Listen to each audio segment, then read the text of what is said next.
স্বাগতম সবাইকে। আজকে আবার অনেকদিন পর আসলাম। ভাবলাম যে বেশ কিছু কথাবার্তা আবার জমে গেল, কিছু কথাবার্তা রেকর্ড করে রাখা দরকার। সাধারণত আমার যেটা অভ্যাস সেটা হচ্ছে 2006-07 সালের পর থেকেই আমি নিয়মিত ডায়েরি লিখি। প্রতি বছরই একটা করে ডায়েরি কেনা হয় বা একটা করে ডায়েরি পাই। কেউ না কেউ ডায়েরি দেয়। আমার বন্ধু আরিফিন আমাকে নিয়মিত ডায়েরি পাঠাতো। ইদানিং গত বছর পাঠিয়েছিল সম্ভবত। তো না পাঠালেও নিজে থেকে ডায়েরি সংগ্রহ করে যেটা করা হয় যে একটা ডায়েরি মেনটেন করার চেষ্টা করি। তো সেই জায়গা থেকে যেটা হয় যে লাস্ট 5-6 বছরে যেটা লক্ষ্য করলাম যে ডায়েরি লেখা হয় বছরে 7-8 দিন। তো এটার কারণ আমি বুঝতে পারি, সেটা হচ্ছে যে যেহেতু ডায়েরি মেনটেন করাটা, ডায়েরি লেখাটা এটা আসলে একটা হেক্টিক জব। কারণ দিন শেষে সব কাজকর্ম কমপ্লিট করে বাসায় বসে 5-7 মিনিট সময় দিয়ে লেখাটা এটা আসলে এই মুহূর্তে হয়ে ওঠে না। স্টুডেন্ট লাইফে যখন ছিলাম, বিশেষ করে যখন কলেজে পড়তাম বা ইভেন ভার্সিটিতে যখন পড়তাম তখনও লেখা হইতো, এখন আর লেখা হয় না। তো এই জন্য যেটা হয় যে একটু রেকর্ড করে রাখা কিছু কথাবার্তা, মনের বেশ কিছু কথা। আর এই বিষয়গুলো সাধারণত গভীর রাতে হয়, যেমন এখন গভীর রাত, আজকে অলমোস্ট এখন 1:45 বাজে। এরকম সময় সাধারণত লেখাগুলো না, কথাগুলো রেকর্ড করে রাখতে ইচ্ছা হয়।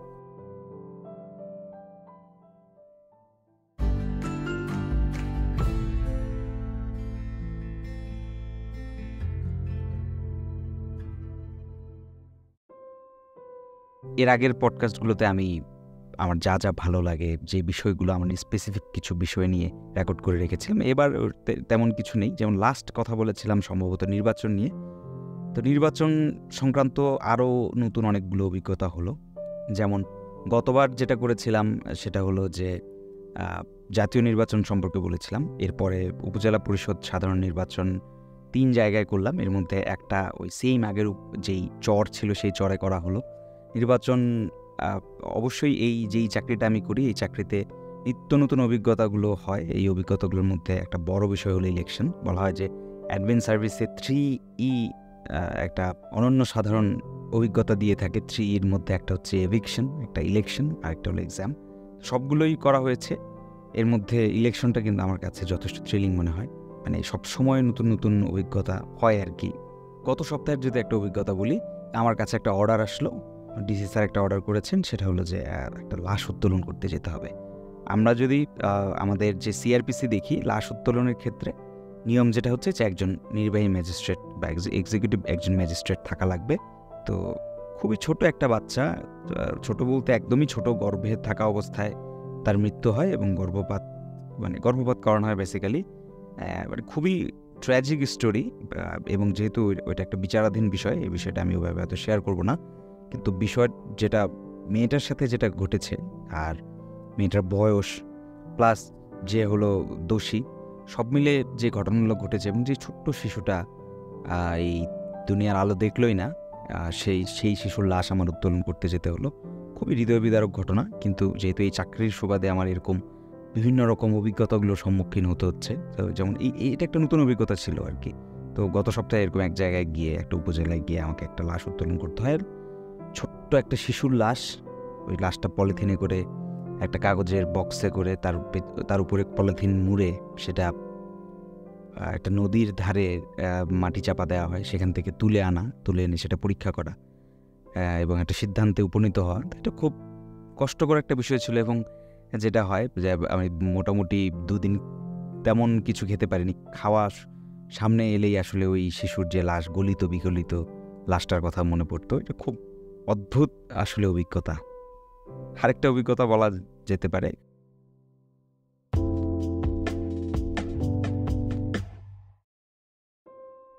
এখানে আমাদের জেলা প্রশাসনের অধীনে একটা মাজার আছে।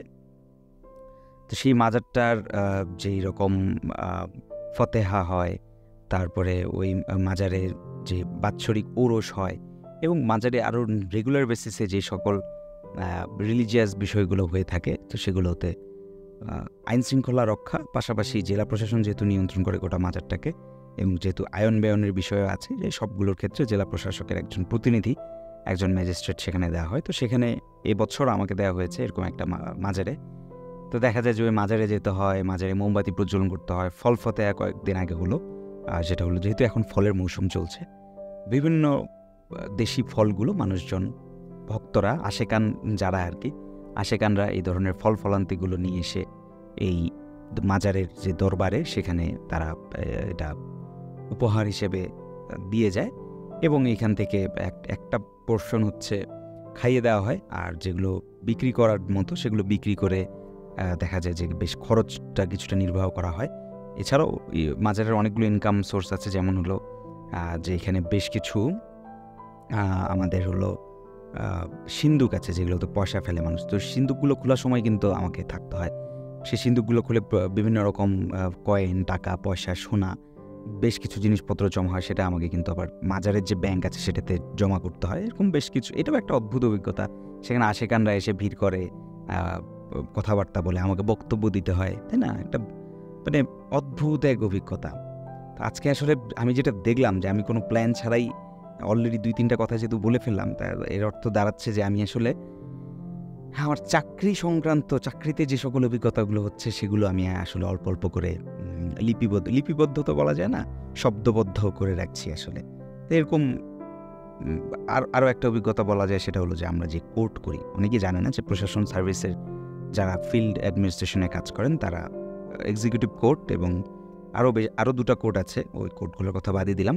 এক্সিকিউটিভ কোর্ট আমাদের রেগুলার করতে হয়, CRPC 107, 108, 114, 117, 133, 145, 144, বিশেষ করে 107 এবং 100, এই যেটা 100 ভিকটিম উদ্ধার, এটাও একটা অদ্ভুত অভিজ্ঞতার জায়গা।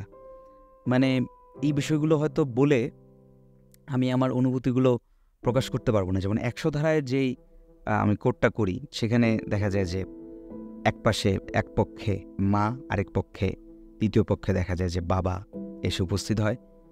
মায়ের আর্জি থাকে যে বাবা অর্থাৎ তার যে স্বামী, সে তার সন্তানকে অবৈধভাবে নিয়ে চলে গেছে এবং তার সন্তানটা ভিকটিম, সেই ভিকটিম উদ্ধারের জন্য সে 100 ধারায় একটা মামলা করে।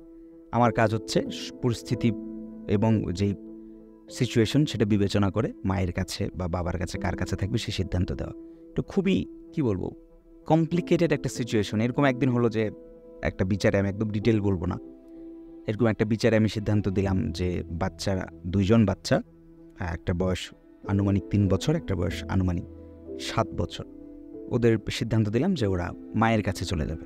ওরা এতদিন বাবার কাছে ছিল, দাদু দাদি ছিল, দাদা দাদি, তার বাবা এবং বাচ্চা 2টা এক পাশে এজলাসে, আরেক পাশে প্রথম পক্ষের যে কাঠগড়া সেখানে তার মা দাঁড়িয়ে। আমি দেখলাম যে তার বাবা কেঁদে ফেলল, একদম ভেউ ভেউ করে কেঁদে ফেলল, তার দাদা দাদি কান্নাকাটি শুরু করে দিল। এরকম একটা দৃশ্য বিচারকের কাঠগড়ায় বসে সহ্য করা খুবই ডিফিকাল্ট, এবং সিদ্ধান্তটা কিন্তু আমি দিয়েছি যে বাচ্চাগুলো তার মায়ের কাছে থাকবে। তো এই যে বাচ্চাগুলোকে বুঝিয়ে দেওয়া, যে জামানতনামা আমাদের কাছে মানে আমাদের কাছে জমা দেওয়া, সবগুলো প্রসেস হলো। তো এরকম বিভিন্ন ধরনের অভিজ্ঞতা আসলে হচ্ছে। দিন দিন এরকম অনেক জিনিসপত্র শিখছি, অনেক কিছু জানতে পারছি। যেমন আমাদের মোবাইল কোড করতে হয়। মোবাইল কোড করার ক্ষেত্রে আমার যেটা মনে হয় যে আমি চেষ্টা করি পারতপক্ষে মোবাইল কোড করার সময় অপর পাশে যে লোকটার মোবাইল কোড করা হচ্ছে, আমি তার জায়গায় থাকলে আসলে আমার কী অনুভূতিটা হতো, এই বিষয়টা একটু উপলব্ধি করা, এটা আমি চেষ্টা করি অন্তত। যদিও সবসময় হয়ে ওঠে না, অনেক সময় যাদের মোবাইল কোড করা হচ্ছে তারা অনেক সময় রিয়েক্টিভ হয়ে ওঠেন। তো এই তো অনেকগুলো অভিজ্ঞতা আসলে শেয়ার করে ফেললাম। আর 2024 সাল চলছে, জীবনের অনেকটা সময়ও চলে গেল।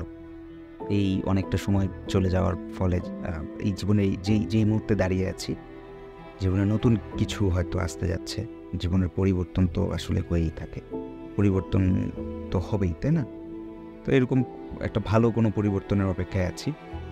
আর এই তো চলে যাচ্ছে সময়, মানে এই চাকরিতে আসার আগে যে চিন্তাভাবনাগুলো যেমন ছিল, চাকরিতে আসার যদিও বুঝে শুনে একদম এসেছি যে আরেকটা খুব ভালো একটা সার্ভিসে ছিলাম, সেই সার্ভিসটাকে ছেড়ে আবার এই সার্ভিসে আসা, তো সব মিলে কিন্তু খুব চিন্তাভাবনা করে এখানে আসলে আসা। তো এই হলো সব কিছু মিলে বিষয়বস্তু, যে অনেকগুলো বিষয়বস্তু শেয়ার করা হলো। আর এই মুহূর্তে যে জায়গায় আছি, যেহেতু একা একা থাকতে হয়, তো একা থাকার কারণে ফ্যামিলি থেকে, পরিবার থেকে দূরে ঈদও করা হলো পরিবারকে রেখে। একদম পরিবার এক জায়গায় ঈদ করলো, আমি এখানে ঈদ করলাম। এগুলো আসলে অভিজ্ঞতা। যেমন ঈদের দিন একটা অভিজ্ঞতার কথা বলা যেতে পারে। ঈদের দিন আমরা চলে গেলাম জেলখানায়। ঈদের দিন জেলখানায় সাধারণত কয়েদিদের জন্য ভালো খাবার দাবারের আয়োজন করা হয়। আমরা সেটা পরিদর্শন করতে চলে গেলাম। জেলারকে, ডেপুটি জেলারকে, জেল সুপারকে ফোন করে বলা হলো যে আমরা আসতেছি, আপনাদের এই বিষয়গুলো আমরা দেখব। তো সেখানে কয়েদিদের সাথে কথাবার্তা বলা, তাদের সাথে সময় কাটানো, এবং তাদের মধ্যে দাগি আসামি, তাদের মধ্যে জেএমবি, হরকাতুল জিহাদের অভিযুক্ত ব্যক্তি, মহিলা, পুরুষ, হ্যাঁ এরকম একজনকে দেখলাম আমি। সে এরকম একটা নিষিদ্ধ ঘোষিত সংগঠনের সাথে জড়িত একটা মেয়ে। আমি গত বছরও পরিদর্শনে গিয়ে আমি সেই মেয়েটাকে দেখেছিলাম, 2জন মেয়ে। এবং লক্ষ্য করলাম ওই মেয়েটা এখানে থাকে, এবং তার সাথে কথা বলে যেটা জানলাম, তার হাজব্যান্ড একই নিষিদ্ধ ঘোষিত সংগঠনের সক্রিয় থাকার অভিযোগে অভিযুক্ত এবং গ্রেফতার হয়ে অন্য আরেকটা জেলে সেখানে আছে। আমি লক্ষ্য করলাম জীবন কি অদ্ভুত। একদম কম বয়সী একটা মেয়ে, নিশ্চয়ই তার হাজব্যান্ডও কম বয়সী বা তারই বয়সী হবে। তারা একটা বেসরকারি বিশ্ববিদ্যালয়ে পড়ালেখা করতো, এবং তারা যে এই বিপথে চলে গেল, তাদের জীবনটা কিভাবে ধ্বংস হয়ে গেল।